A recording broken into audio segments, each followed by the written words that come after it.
Hi, Stephen here for the Idiot Quilter, and here's another interview in my series of interviews with subscribers. Enjoy!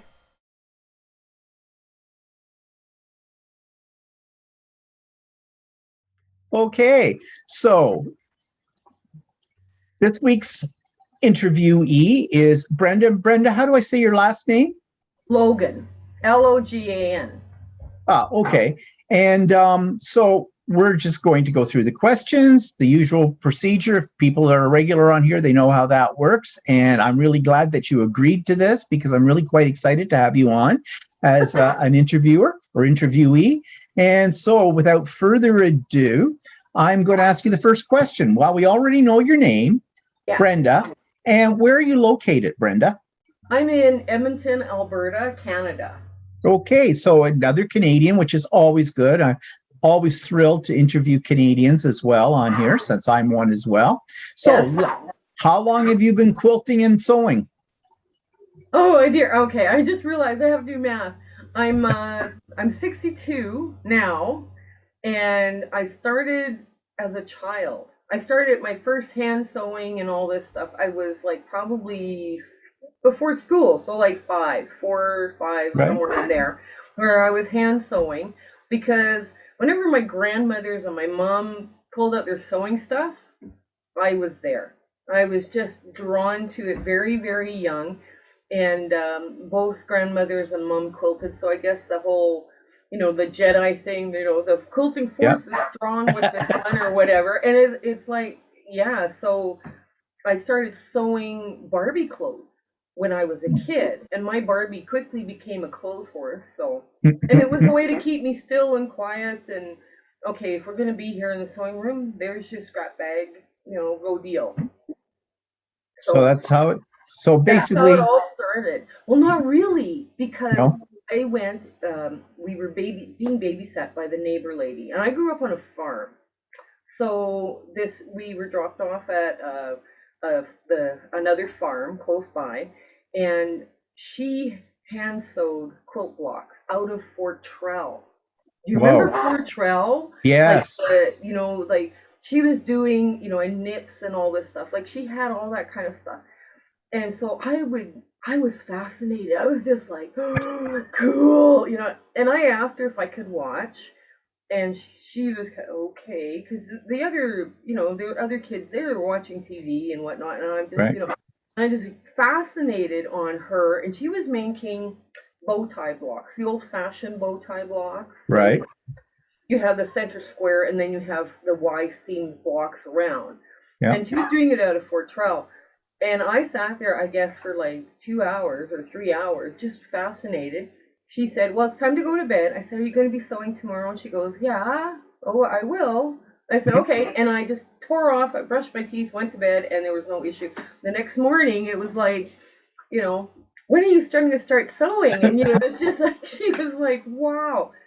A week later, she gave me one of the blocks that, it was a blue and white block that was, I forget how big it was. It was, you know, Right. 10 inches or something. I don't even remember now. And she gave it to me at church. And she sat there. She said, "Well, I thought I am going to give you this quilt block because you liked it so much, so you can make a quilt for your teddy bear." Well, my mom and grandma went, "Oh, God, here we go." So they had to teach me how to hand quilt. So I actually learned how to hand quilt before I learned how to hand piece a quilt block. So, but I came across that quilt block here about 5 years ago, and it was so stained and so dirty. God only knows what happened to the teddy bear that was with it, but it was. But I thought, no, it's time for it to go, right? So, but yeah, it was Right. lovely. It was lovely because it was magical. It was just Yeah. magical how she did this. I was like, oh, so cool, But yeah, it's funny what you get into as a kid, right? So Yeah. True. So, okay, so really, you've answered my question about how you got started and how long you've been doing this forever, it seems. So, did anyone in your family? Now, I think you mentioned, and excuse me if I was listening to all your other stuff here. Did you say your grandmother got you started? both grandmothers, both Oh, grandmothers. and my mom quilted, and I had a bunch of aunts that quilted, and they all made such beautiful things that I was just captivated. I was held. I was just the enthrall of a vampire, kind of Right. like, oh, it's going to suck my life energy. Oh, that's wonderful. It's kind of one of those moments where it didn't matter what they made. I remember my Auntie Irene. She made the coolest quilt out of silk ties. Wow. I just thought it was a Dresden plate, like she did the Dresden plates, and it was just beautiful. It was all hand pieced, all hand appliqued. It was like, wow. Oh, geez, that would be something. Yeah. So, what's your favorite creation to date and why? Or do you have one? It's the quilt behind me. I was going to ask you about that one. It's the quilt behind me. This is my pandemic house quilt. Mm, And when you look at the blocks, like each block tells a little story about what was going on in the pandemic here in Alberta. Like, for instance, there's raccoons in here. And Alberta is, especially Edmonton, you never see a raccoon. Well, yeah. the raccoon would stand on its hind legs on our garage door, and you know how you're sewing, and all of a sudden, somebody's watching me. Like what, and you Yeah. look out the window, and here's this raccoon. Like, what are you doing? It's kind of one of those things, right? So, and we had coyotes in the back alley. We Mm, had all these weird things because everybody was locked down. We were locked down so right. hard, but it was kind of like, and we stayed where my husband and I are snowbirds, and we stayed in Tucson for about 2 weeks later Mm, than and once Prime Minister Trudeau recalled all Canadians. We were hearing stories about people getting in a car and not being able to find a hotel room or food or gas and it was like kind of scary, and it was like, do we really want to drive in all the yeah. crazy? Because we had toilet paper in Tucson, we had food, it was like we had water, right? It was kind of, so it was like, oh, okay, well, we'll just ride out the crazy, see really how bad this gets, right? And we were about 2 weeks later, and it was like, okay, we'd heard stories of people having to drive all the way through, like in one go from Tucson, Mm, Arizona, oh, points in Ontario and yeah. Saskatchewan, and it was like, and these people are getting older. It was kind of like in their early 70s or whatever. This is not a good thing for somebody to be doing. So we thought, okay, now it's and the group. My daughters are here. We're here in Alberta, and they're like, when are you coming home? When are you coming home? We want to know. And the youngest daughter said, can we borrow some toilet paper? Because we had a cache of it here, right? So it was every time it's on sale, we buy lots because we're going to use it. So, yeah, we came up, and it was scary driving through places like Phoenix, Vegas. I had never seen the Vegas skyline because of all the pollution and dust. Right. It takes you like all of a sudden 10, 20 minutes to drive through Vegas because there's no traffic. And you see the skyline, and it's like, oh my goodness, right? So, yeah, it was, so we waited, a bit, and then we Yeah. came up, and yeah, it was different. So we saw a lot of things that, just in this pandemic, that as we came up, and when we got to the Canadian border, and God bless the Canadian Border Services, we had a mitt full of receipts because we knew we were way over. We knew we'd have to pay. Yeah. And it's like, yeah, we got to pay. We pay every year because it's for, whatever. Right. They just don't care. No. Are you with a fever? Do you have this? Do you, like all and then they Yeah. gave us the, if you breach quarantine, the fines and all this stuff. And it was like, they, they were more concerned about our health Mm. than when you're over, who cares? Just shut up, get driving home and stay quarantined. Okay. Well, sounds like they had their priorities in the right place for Yeah. that. And So, there's a lot of little things here in this quilt, like the sugar skulls, the yeah. Cinco de Mayo fabric that you can get from Mexico and stuff like that are in here. So if you're out partying and dancing, you're dead. It's a kind of a morbid, weird twist. Well, yeah, but To you it might be, but someone looking at it may not be thinking that at all. But it's a beautiful quilt. And how long did that take you to make? Well, we're doing it in quarantine, so the blocks, the house blocks themselves, it took no time at all. Because I mean, Right. basic house block with a blue door, because we have a blue door. No. Okay. And and the blue doors are they're stitched with teardrops because there was a lot of domestic abuse going on, and a lot of anxiety and all this other stuff. So the blue door had teardrops.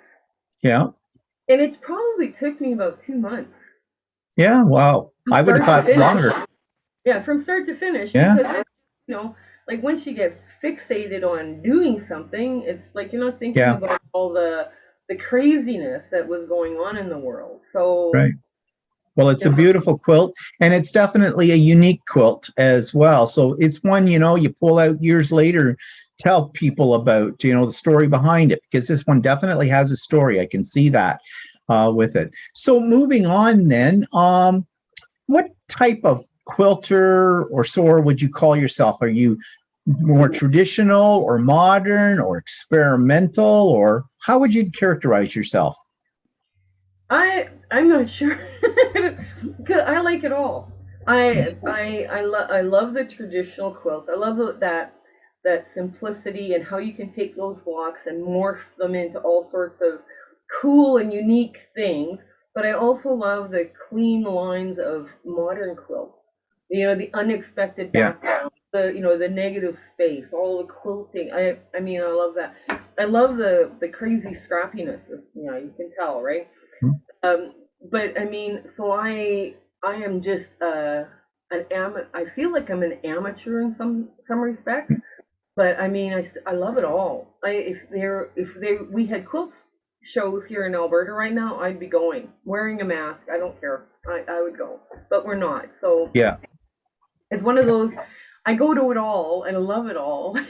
Yeah, well, I'm kind of the same way. I don't really have a category. Of course, I've only been doing this for about 4 years now, so I'm pretty new to all of this.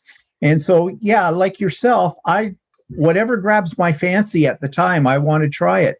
So that brings me up to, where do you do your quilting? Do you have a dedicated sewing room? I think you do, because I watch your videos. Yeah. In my room, with all the friends I sew with, I probably got the smallest room with the most junk in it. So my room is only 12 by 10, right? It's a very small space. It has to be very well organized, because I don't want to spend my life looking for my scissor and ruler, Right. underneath a pile of stuff, right? So yeah, it's not I had to wait till one of the kids moved out. yeah, Get a sewing room, because otherwise I was sewing on the dining room table, and the family expected to be fed every night. Like, I fed you yesterday, aren't yeah, you? really. Go figure. Figures. So I did a lot of sewing out in the dining room at one point in my life. But I mean, once the kids start leaving home, you all of a sudden have a space that you feel is huge. So it was one of the things where you just move into it and you go, wow, I didn't know I had that many, bolts of fabric and thread, and oh my God. Once you collect it all from the house all over the place, you bring it into one spot, and then it's like, oh. Yeah, well, I noticed on your YouTube channel that you did a little tour of your sewing space, and I watched that, and I see how, you really utilized a small space very well. But I think the key is, you said, keeping things organized so you can find them. Yeah, that's true. And I do get overrun, right? I mean, we all do. Get overrun. It's kind of like, okay, now I have to do something with it. So that was kind of like with the blue and white quilts that we're working on now on the YouTube channel. I had to get rid of blue fabric. It no longer fits in the bin, because it's only allotted one bin space, right? It's kind of like, oh gosh, what am I going to do now? So yes, I know the feeling. So moving then from your sewing room into like tools or techniques, what would you say is your must have? I always reach for it, favorite tool, and do you have a technique that you go to time and time again? Favorite tool? Wow. You have to remember, I started quilting with cardboard and Mm, scissors and pencils to cut your shapes out and your, right. like your strips.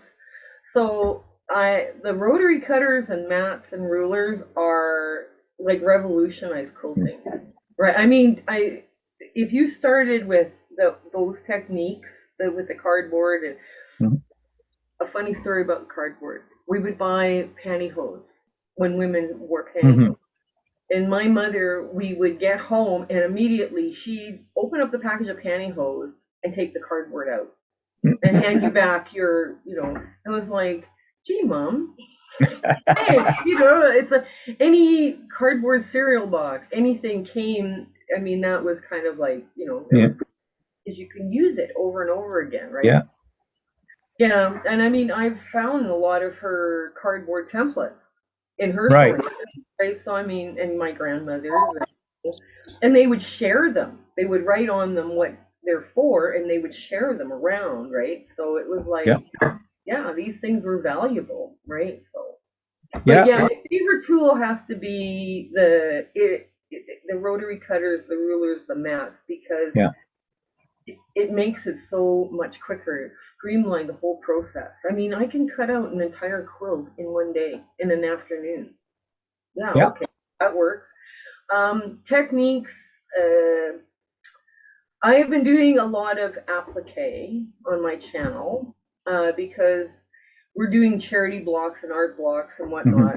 And so like I mean, once you do the patchwork on your sewing machine, we have all this little bits and bobs left. So you got to do something with it because I don't want to go in my scrap pile. Yeah. So I'm doing raw edge applique on a lot of things, or I'm top stitching down applique like Dresden's, and then hand stitching blanket stitch over them. Just to give them you hide a multitude of sins when you hand stitch embroider anything over top of something, right? Yeah. So, wow, it's hand embroidered. It's like, Yeah. yeah, not really. Yeah. You don't believe what I'm hiding, kind of thing, right? True. So if you had all the money in the world, is there one piece of equipment you would invest in? You know, my husband and I have kicked around the idea of a long arm. Hmm. I hate to tell you this so many times, and I just like I where would I put it? Mm. I Yep. mean, a long arm for if you get a decent sized long arm where you've got a larger throat and 24-inch throat, you're looking at like a 14-foot piece of equipment with that's probably 6 feet. I don't have a bedroom in my house that's big enough to put it in except for the master bedroom, right? So Yep.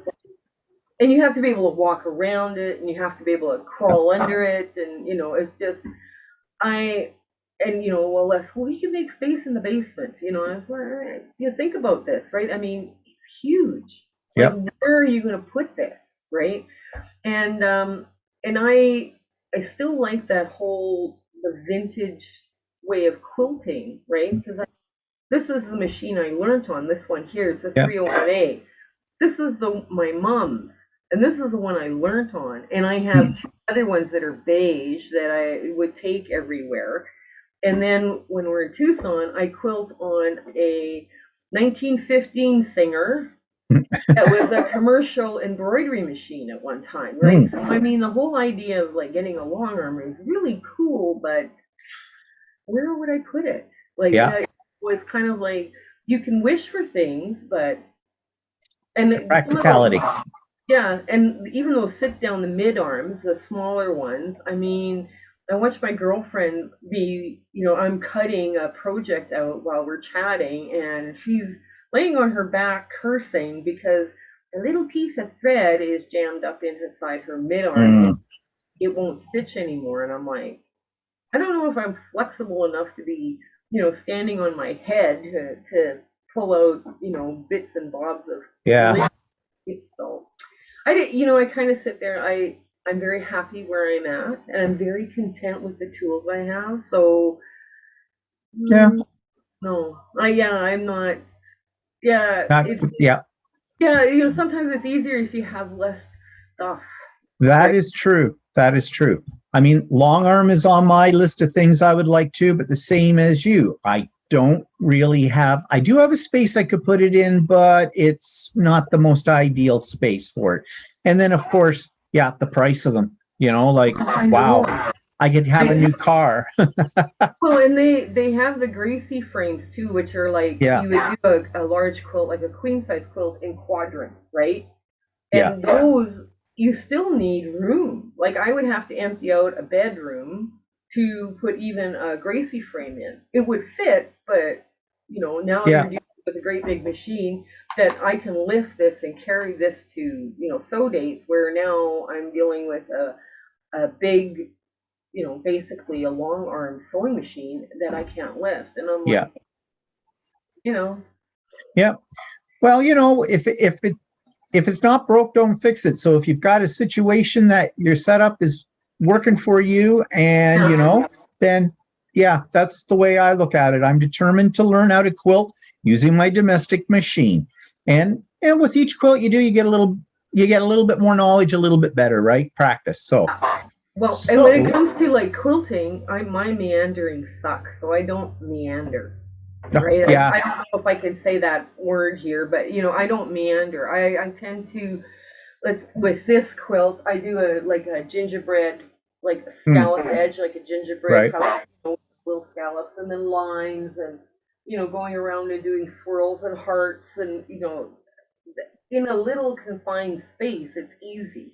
Yeah. I'm going to show when we start our free motion quilting, because I have all the quilts from the churn dash, the browns, the fall. Mm-hmm.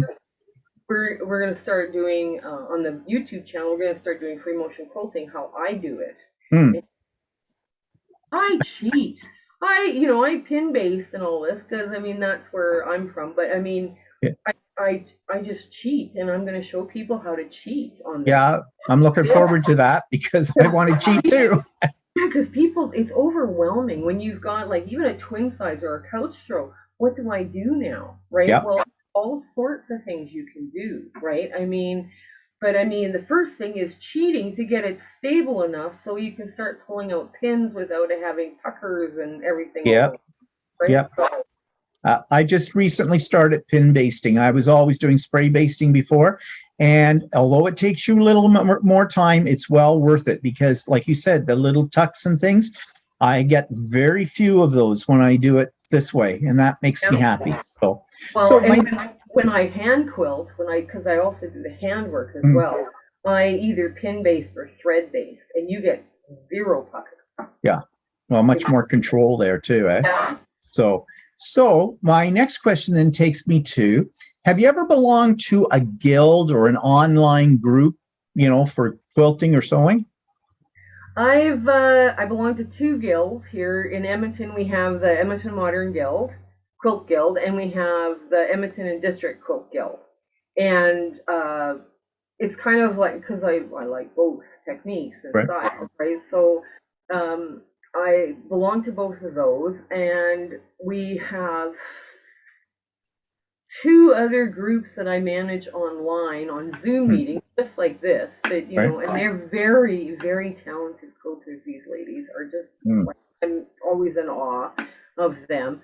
And I think on Facebook I belong to almost all the quilt groups that I've been able to find because it's inspiring to look at pictures and do things and and see what other people are doing. But I think sometimes too, for a new quilter, it would cause a lot of anxiety because this is my best work. And you're thinking everybody, like there's 100 people showing their best work, and you feel doing all this stuff. No, one person is very much showing you their best work. And it might take them a year to make their next best work, and so that I always, kind of sit there and like, no, this is my best work. Oh, that's your best work. Oh, wow. I love the colors. And, people come up with different color combinations and stuff that, there's things that you see on those groups that are just fascinating. I started an Instagram account, and I haven't quite figured out how to work Instagram yet. And Pinterest, I go there, and it's like a 3-hour time sink. that I Yeah, never, rabbit hole. hours of Yep. my time that I never get back, and I go in there looking for quilt blocks or quilts, and yeah, 3 hours later you're looking at something else. It's like, how did I even get here? And you've got hundreds of tabs open now, right? It's like, no, Yep. just shut the whole thing down. Yeah. Yep. I Oh, went down the Pinterest rabbit hole too. I don't bother with it anymore at all because yeah, you're right. You start off for a few minutes, next thing half a day is gone. It's but you know what? There's Pinterest also. If you're doing a business, if you're going to do a business and try and make money at this, Pinterest is perfect because it drives the people that are clicking on that image to your website. true. And you can either get ad revenue or you sell them a pattern or whatever. I mean, it's a perfect opportunity to do that. And there are a lot of really good ideas out there. Yeah. Oh yeah. Yeah. I just find it so overwhelming because there are so many good ideas, and you're, oh, look, and I could do that. And the next thing, like you say, you got a million tabs open. Yeah. So do you have a favorite store for supplies and materials? Do you buy in them? I know right now, of course, real stores have restrictions, of course. So a lot of people have been turning to online, and I'm not even sure how many quilt stores or avenues are there in Edmonton. Well, there's a few in the Edmonton area, and I love them all. I love them all. I think out of the ones that are in Edmonton, and this surprised me too. A few years ago, a place called Trapunto opened up, and I walked in there because you gotta check out the new quilt store, right? Right. And it felt like home. Mm. And I mean, that's, but there's other stores here that, I mean, when I'm looking for X, I go to Laurie's Country Cottage out in Sherwood Park. When I'm looking for Y, I'm going to Quintessentials because I know it's there. When I'm looking for this other thing, oh, Johnson's has it. It's fine. I'll find it there, and there's also Central Sewing if I'm looking for really cool thread. So it's like there's a lot of, they are stores here, but you got to find one that you feel at home in, right? True. That, I mean, I go through and yeah, I could take half a yard of everything, right? And I mean, my husband would go, what?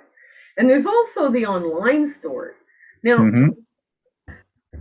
I'm one of these. I guess I'm a unicorn. I'm one of these women that don't shop online. I don't shop online. I don't know how. I don't bank online either. So I tell my husband, go. I need this or I need that, and he, orders it or whatever because he knows I can't do this. And the other night, I wanted fabric from Birdie and Dot, and they're here in Edmonton, and she actually is a guild sister. So I was like, okay. So I can put stuff in the cart, but after that I'm lost as to what to do next, right? So I go, Les, can you help me? I want to buy this fabric online, la la la, and of course it's on my computer. And Les was like, oh, okay. So he comes, he sits down, and he is going to explain this to me. Well, he started cursing at either my computer or the site or whatever, and I walked away. And the next thing you know, he's coming around the corner and go, okay, it's done. That was my first online shopping experience. It was wonderful. And of course, my husband's like, yes. Well, it's always good to have staff, Well, and I mean, it was. I bought some beautiful Allison glass and Tula pink, and it's the bright color thing going on. But at the same time, I'm clueless. Like my husband also does all of the post-production editing video, all this stuff, right? Because I mean, yeah, when my computer doesn't start working, I start whacking the mouse, against hard surfaces, and don't do that. Oh my God, you're gonna break it. So I guess we could call you the talent and he's the tech. I sleep with my IT department. Yes. So speaking of talent and people with expertise, do you have any favorite experts in quilting that you go to a lot? Like maybe they have a YouTube channel or, just someone that's a guru for you. I go to, like when I'm researching item X, I almost answer shop, I guess. And I used to hate that when I was at work and people would come ask me a question and then 3 hours later you hear them asking somebody else. It was like but I answer shop too, right? Because I mean Yeah. sometimes the explanation from this person, like, well, what if, and they don't explain the what if. So I'm trying to get as many resources as I can. Um, there's certain people that yes I do follow, but I also follow a lot of people. So when I'm doing my research on projects that I'm going to do, I sit there and I'll probably go through like 30 or 40 people, and I also go through my guild sisters and the other Zoom meetings that I go. I ask those questions, right? Because I Yeah. mean, the more feedback you get, sometimes all of a sudden will spark an even better idea. If Sure. you're not limiting yourself now to the one guru says all. Now, when I teach quilting to people, I don't expect that my word is the be all and end all. I give them references as to where they can go to, follow this idea, Right. right? Or, like when we're doing one-on-one training with somebody or teaching, well, this is the way I do it, but, these people do it this way, and this guy does it this way, and there's all sorts of different ways of doing something, right? So Hmm. you want them to find their comfort level and where they're at and what they're doing, right? Before the pandemic, I would actually teach them in my home, and we would start from zero to a lap size quilt that they have quilted and finished, and they're like, I finished my first quilt, right? Yeah. So, oh my gosh, right? And from there, then they build other skills, right? But I Right. mean, like it basically is a jelly roll race. You're teaching them how to do that quarter-inch seam and then how to do a walking foot, stitch in the ditch. Well, okay, you're now a basic beginner. Let's move on to the next project, Next level. right? So, and this you keep building on skills, right? And they're always said, but it's all this handwork, with the binding and that. I Mm. eliminate that. I just teach them how to do a flange binding, and they're like, Yeah. "What do you mean I can be done today?" And it's like, well, trust me, it can be done today. It's fine, right? So we sew, the flange binding on the back, flip it to the front, and sew along, and they're like, it's done. How did it get done so quick? It was like, well, you did it. You were there. I was just sitting around, yapping. But But it's nice for the people who are getting into it to come out with a finished product, because there's a lot of classes you can take at any level where they show you the technique and then they move on to something else, and you come out of the class with an unfinished project and with great intentions, probably of finishing it when you get it home. But, I have found they sit in a corner. I've lost my really, interest now. if I you, want to finish them class. yeah, if you finish like, yeah, orphan blocks, oh my gosh, Oh, yep. I'm emptying out my orphan blocks because I'm trying to get those out because I couldn't. I get to the point where I can't even put a little four patch back in there anymore, right? Because you can only jam so much So in there, much in. but and try to close it, right? So Yeah. it's getting things done and getting things moved out, right? So, and my family, my daughters have made it very clear to me, Mom, we have enough quilts to survive an ice age. Mm. You're quilting for charity? Awesome, sew faster. you know, they're worried about the stash that's behind this quilt going, Yeah. now when she dies, we're gonna have to figure out what to do with all that, so Yeah, yeah. Well, that's too bad. That's their problem then. You won't care. So, do you have any challenges or goals for the future in terms of projects you might like to do? let's see. I think I would like to well, I have a whole bucket list of stuff. Just a sec, Mm, Sharon. yep. Bucket lists are good. Bucket list of stuff. But I also, sorry about that, my battery, I got a little note saying, your battery's running low. We're going to shut Oh, down your PC. That's okay.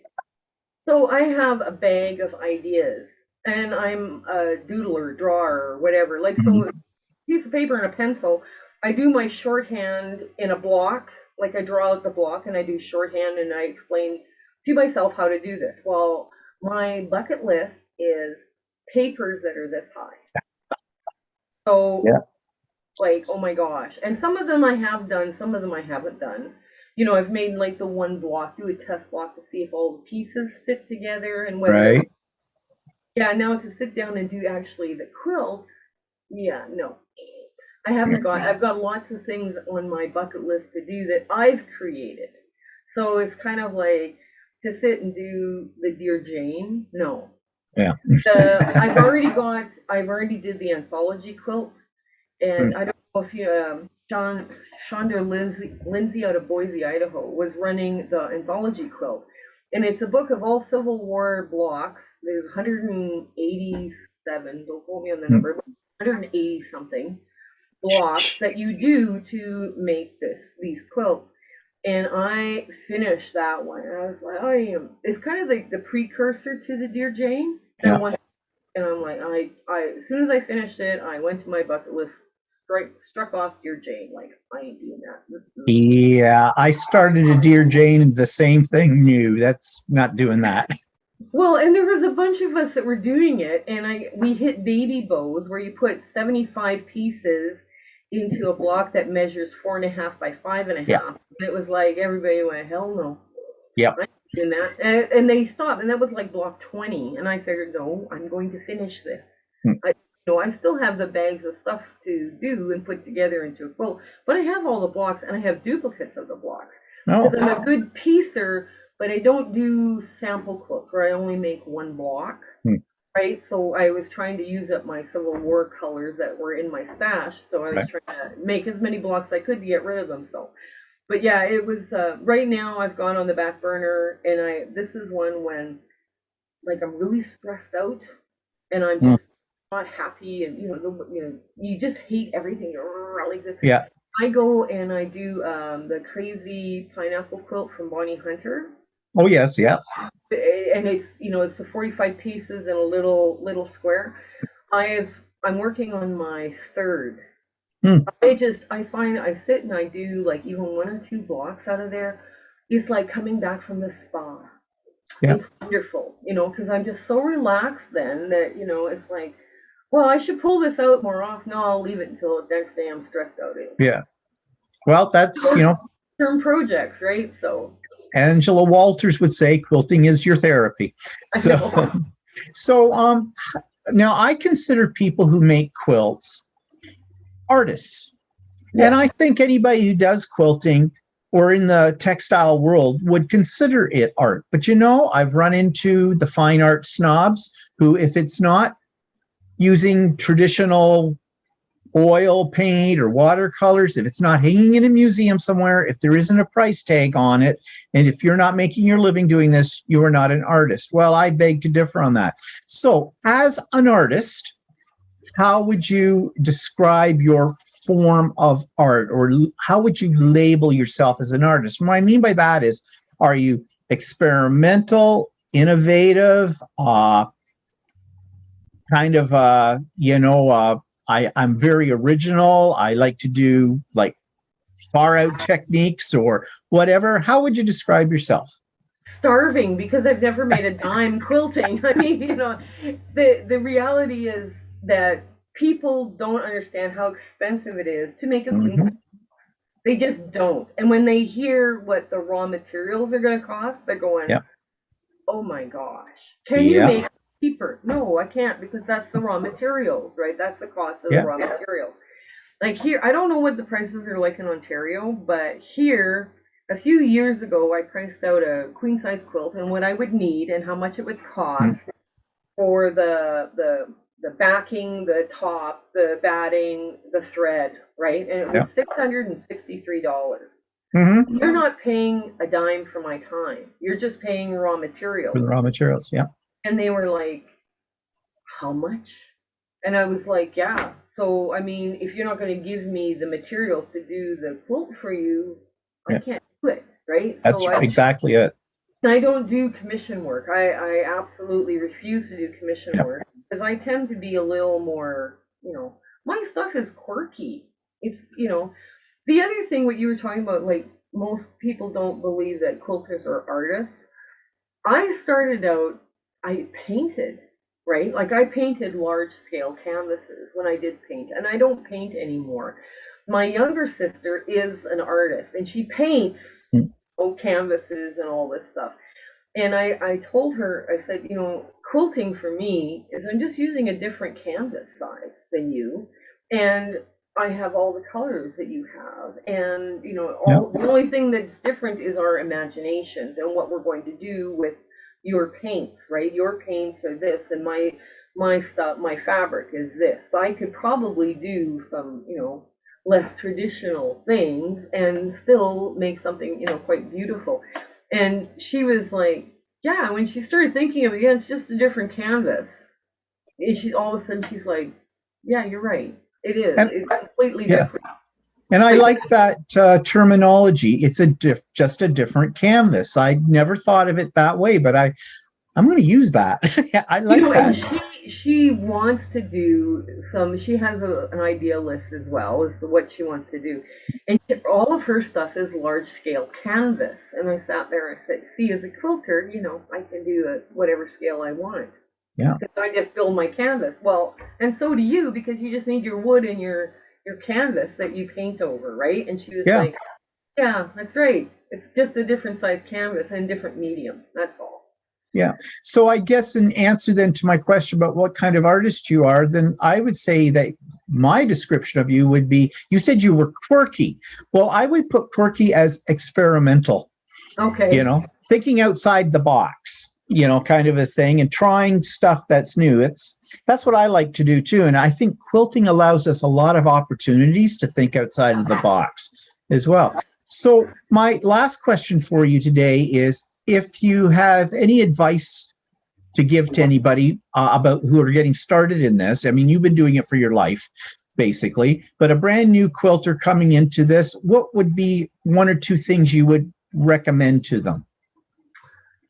Well, first off, playing somebody else's scrap box. You learn so much about color and fabric and textures and like different scales of print and all this like stripes and plaids and all of this stuff come together in somebody else's scrap box. If you have a friend that does that quilt, ask if you can play in their scrap box because you'd be amazed what you learn just from playing there. Because we're as a quilter, or you're gonna as a newbie, you're gonna buy a collection, and I see this all the time when I'm teaching. They come with a jelly roll. They don't come with fat quarters, No. or they don't come with scraps. They come with a jelly roll, and we make a jelly roll quilt. Well, you're picking all of the designer who put that jelly roll together. What their tastes and preference are. You haven't learned anything about your own tastes and preferences. Right. Oh, like you don't know if you hate blue. I mean, you could, right? I mean, you could love red and not realize it. But because you're working with a small sampling of 42 strips, you're not teaching yourself anything, right? So this is why I say, go to someone else's scrap box, play there, and you're going to run into things that you wouldn't buy. You would not dream about buying them. Like it's like, or you go to the quilt store and buy scrap bags.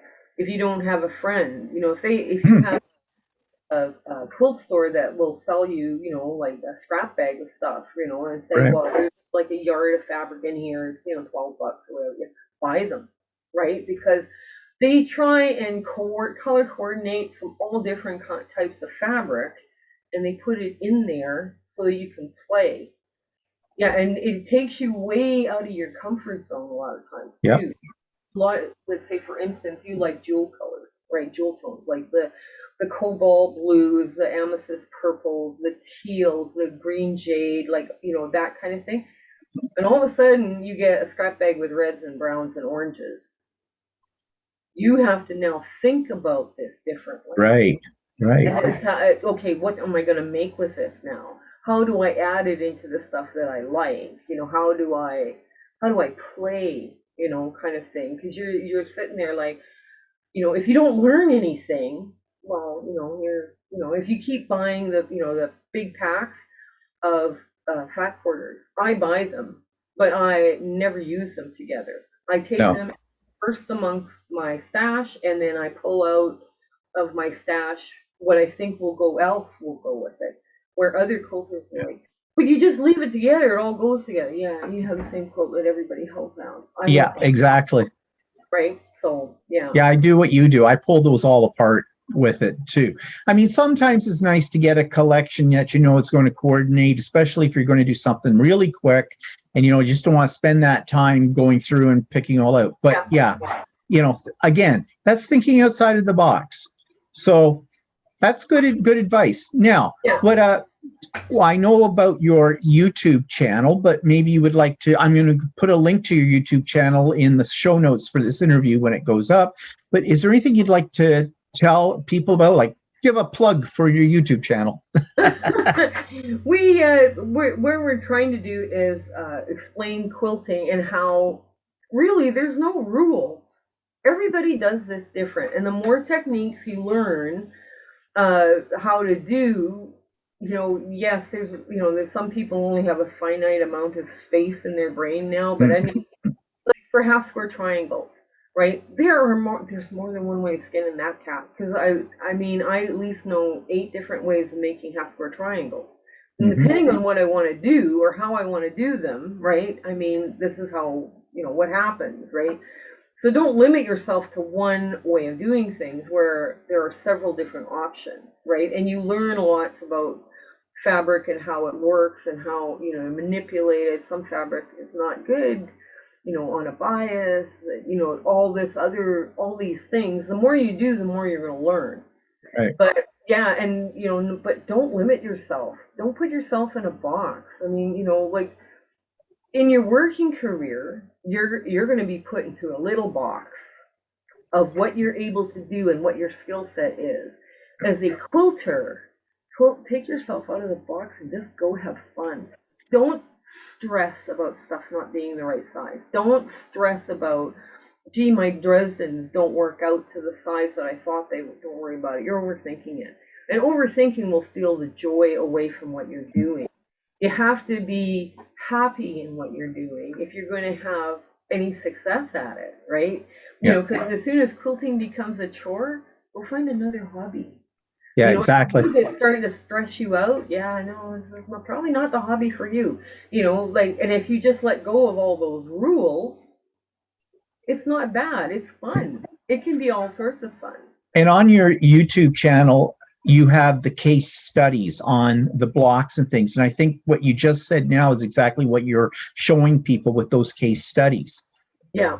There's different designers use different techniques to make quilt blocks, right? Well, basically, you take one element of design and you start playing with it with a very basic block, and all of a sudden you end up with something totally different.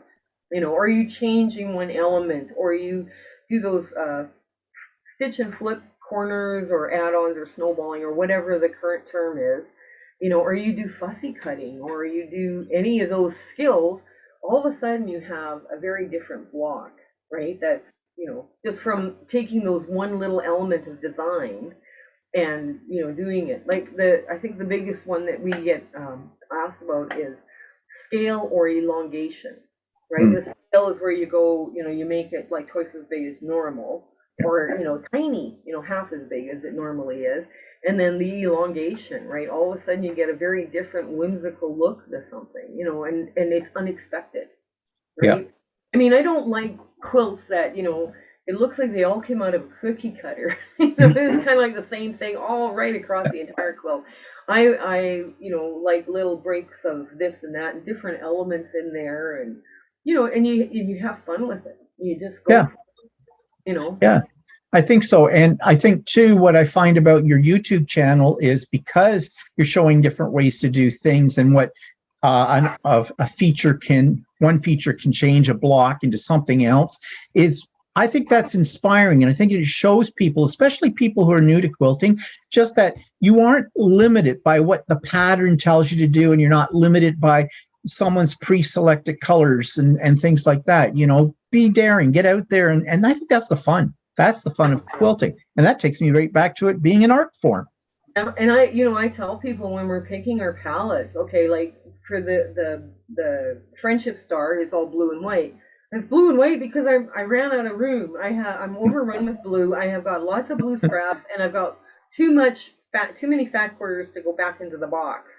So we're working with blue to get rid of this pile, right? So that kind of thing is going on. Or just to pull out, like when we were doing the churn dash one, it was a fall palette.